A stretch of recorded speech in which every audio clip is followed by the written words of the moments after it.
In this video, let's talk a little bit about the E-mini S&P. This is, of course, a representation of the overall stock market being the S&P 500. And I want to do a little bit of Fibonacci analysis on this market for you. And I want you to watch and follow along so that you can do this yourself.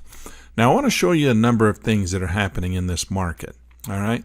And I'll show you why we liquidated some of our long positions at this point in time in anticipation of what's happening. So first of all, let's just look at what's happening on the chart right now. First of all, this is just a 50-day moving average. We have the bulls and bears turned on. You can see the bulls and bears is set to 72 with the standard deviation in here, or the traditional formula. And so we're getting our accumulation arrows on the upside breakouts of the neutral zones, and that's what's causing these red arrows to fire off in here. This is also the blue light system coming in here, and you can see where it's breaking at these different points along this uptrend. So as we come in here, the first thing I want to point out is just a simple Elliott wave. We're going to come in from this point. This is X, and that's 1, 2. This is 3. Right here is 4. You can see where I'm putting those points, right where the blue lights break. That makes this 5 up in here. Now, if it breaks new highs, of course, we're going to keep raising that 5 up as high as it's willing to go. But the fifth wave is generally, statistically speaking, the top of the market, right? We don't want to be buyers at the top of a fifth wave. And then we're going to anticipate a follow-through to the downside. Now, how far the follow-through is going to go, we don't know. It may just be a small pullback, just like one of these, and then starts to rally once again. We've seen that in the stock market on a number of times. If you pull back and look back in history, the market very often rallied through 5 waves, no problem. Now, on the downside over here, we did the same thing. On the downside, we had X, 1, 2, 3, 4, and just going where the blue lights break, there's our fifth wave. And then this thing took off and made the little ABC patterns up in here as this market continued to rally. But the point I'm making here is even on this downside trend, this market made 5 waves. That's very common, all right? So that's our 3-drive pattern, drive 1, drive 2, drive 3. And then we anticipate a reversal. So this is what we're looking at with the Elliott wave. Now, again, looking back in history, in the E-mini S&P, we've had these 5-wave patterns that didn't really break hard and come all the way back to the Fibonacci hard retracement numbers. Now, oftentimes it's said that a market will retrace half or 50% of the last major move. So, we're looking for this market, if it breaks at this point, to come down to 50% or even 61.8. But that's, in the S&P with as much fundamental information out there that's so strong, the economy is so strong at this point, a big break back to 61.8. Probably very unlikely at this point, but we are coming into a situation where there are a lot of decision points being made, and I want to do a little bit more analysis than just the simple analysis that we usually do, which is what we're looking at right here. Just the Elliott wave, the count, the look at the statistics, saying we don't want to be buyers right up in here at this point. Let's look for a little pullback and an opportunity to re-enter once again for the next long rally. But let me show you something else. I'm going to show you something else I want you to be aware of, and this is some pretty fun stuff. So let's come in here, and the first thing we want to do is we want to come in, and I'm going to draw some of these Fibonacci rulers that we don't use a whole lot, but this is the Fibonacci Arc, and I'm saving the best for last, so don't take off, don't jump out of here yet. But I wanted to bring in this Fibonacci Arc and show you from the Fibonacci point up in here, just from this last major trend right up in here, down to the bottom, we get these areas of support up in here, as you can see. Now you're saying, well, there's nothing significant happened here other than the fact the market rallied up, it used this arc as an area of resistance. Broke through here, nothing really serious happened at that point, but the 61.8, it just did kind of break through, use the arc as an area of resistance. Now, if we come in here and we go to our preferences, we have the ability of turning on the 76 and 23.6. So let's turn that on. And you see a more significant number right there at the 76% level. So again, using this area as an area of resistance and then an area of support. And you'll notice it broke right at the blue light break area with that Fibonacci arc area coming in at the same point as the blue light break. So that's kind of, it's kind of predictive is what this is trying to do, is kind of help us predict a little bit of where we're going to see these breaks or significant areas of support and resistance along these line levels. So that's just another use of the arc. But hold on, don't run off, because I'm saving the best for last here. So we're going to come in here, and another thing I want to show you is the Fibonacci time zone. Now, we've done a little bit of calculation on this in class, and you've seen me use this tool in the past to calculate out into the future where we anticipate turning points. Now, I'm going to draw this mathematical calculating tool in here, and we're going to come in, and I want to show you something. We're going to come back, and this is just a little bit of voodoo science in here, a little bit of woo going on, but I want to show you what's going on. This is our Fibonacci calculation. I'm going to take this 144 days, and I'm going to put that right on the high, all right?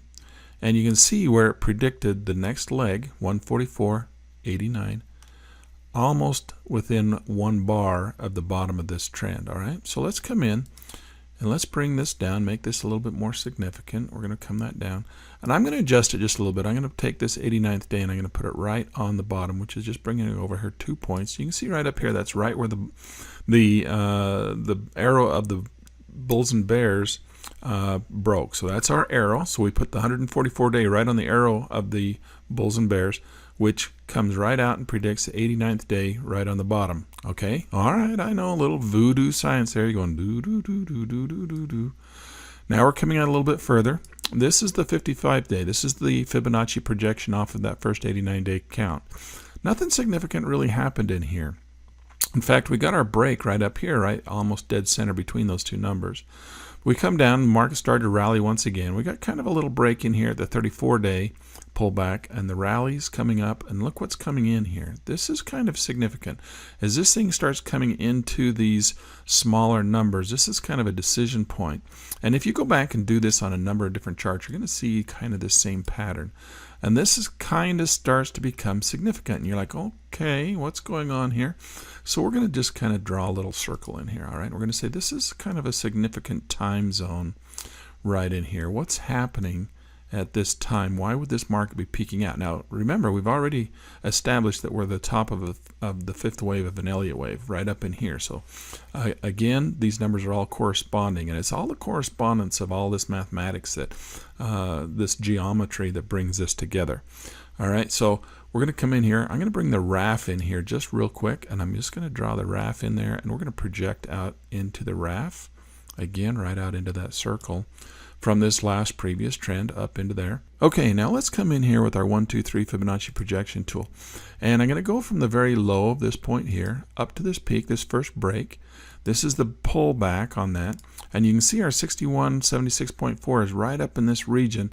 And I'm going to take this down. Now, my mentor, the guy who taught me how to do all this stuff, he would oftentimes move this to more align it with the trend. Now, notice that we're not going to change the A points price level. We're going to leave it right where it's at, but we're going to move that so that we get a little bit more projection with what the current market is actually doing out into the future. So you can see we're kind of lining that line up with this trend line. So more in line with the trend line, so that we get a projection to more in line with the projection trend line. And what you notice is that that line, that trend line coming in there, comes in and lands at that 50% zone again, right in that circle, right up in there. So let's draw another circle in there, right at where that Fibonacci projection is coming in. You know, if we feel like we drew that trend line right up where the market's currently trading, up that RAF line, bringing it right up into that Fibonacci zone once again. So we've got kind of several significant price action turning points right here. The top of the Elliott wave, the fifth wave of the Elliott wave. We got Fibonacci projections based on the price and time projections of the Fibonacci projection tool. We've also got the Fibonacci day calculator calculating out that this is some kind of a significant time. Now, don't run off, because I got one more thing I want to show you here, which is relatively significant for this turning point, all right? So we're going to come in here, and this is something, don't laugh when I pull this up, all right? Because this is, believe it or not, this is actually used in the financial industry on occasion, all right? So I want to show you something. Don't laugh, all right? Here we go. The moon phases, all right? Believe it or not, oftentimes moon phases are attributed to market turning points. And believe it or not, May 4th is a new moon. All right. May 4th is a new moon. Okay, so now that we know that, May 4th, important date, close that down and come back here and find May 4th. May 4th is that exact Fibonacci 0 point right there. Right where that 0 point lands is May 4th on the new moon. Okay, now I'm not a big new moon trader, but nonetheless, that puts a very significant time right there. So we have 3 very significant points coming in here with all the Fibonacci calculations. This is what's known as a Fibonacci cluster, all right? And of course, we got the Elliott Wave, 5-wave pattern coming in there. Therefore, everything is saying that something significant should be happening right around where all these circles are pointing, all right? We should get some kind of a decision point. That's all that's really saying. Not saying that the market's going to take off and rally really hard at that point. We're not saying the market's going to drop really hard and die at that point. We're just saying that that's a decision point time frame where the market usually makes some kind of a decision. All right, so that's coming out here into the future. We got a couple more days left on this. But again, looking at this, it's sometimes not perfect right on the exact day, but nonetheless, we're looking for May 4th is the day we're calling somewhere around this time frame in these circles for some kind of a significant decision to be made in the S&P 500. Okay, hold on, don't run off, because there's one more thing I want to show you in here. And now we've got coming in here, I want to look at the indicators here in the bottom of the screen. Now you'll notice that we have the momentum indicator on, and we are getting a positive momentum levels, increasing highs, higher highs, and higher highs going up this entire trend. Okay, but now look at what's happened right here. As this market made this new high right here in the momentum indicator and in the market, we now have lower highs in the indicator. Lower highs, that's divergence. We have higher highs in the market, lower highs on the indicator. After having an increasing momentum, our momentum is dying. So we have divergence. Again, coming in here right at the point of this decision point, we're losing our momentum. Now, also look at the stochastics indicator way up here in the overbought region. And so we're also getting divergence in the stochastics indicator. Notice that we have higher high in the stochastics, a lower crossover here, or what we call a hook in here, where the market is actually reaching higher, making higher price highs, but lower highs on the stochastics indicator, which is matching up with what we're seeing here on the momentum indicator. So those two are confirming one with the other. Just another thing I want to bring to your attention. Now, what I'm thinking is we're going to get probably some kind of a pullback, some kind of a profit taking at this point, and it may just be something as small as one of these little pullbacks right in here, but at least that'll give us an opportunity to take another long position, maybe with some additional options. So that's what we're looking for, and that's what we're watching, the E-mini S&P on the moon phase of May 4th. Hi, my name is Lan Turner, and if you enjoyed this video and would like to learn a little bit more about day trading these Fibonacci and Elliott Wave patterns, as I've exampled here, stop by my website at www.tradementors.com, where you can access my free Heisenberg day trading course, where I teach you exactly how to trade using the red light, green light system, intercept orders, the blue light system, and much more. It's free. Stop by and learn how to make this happen for yourself.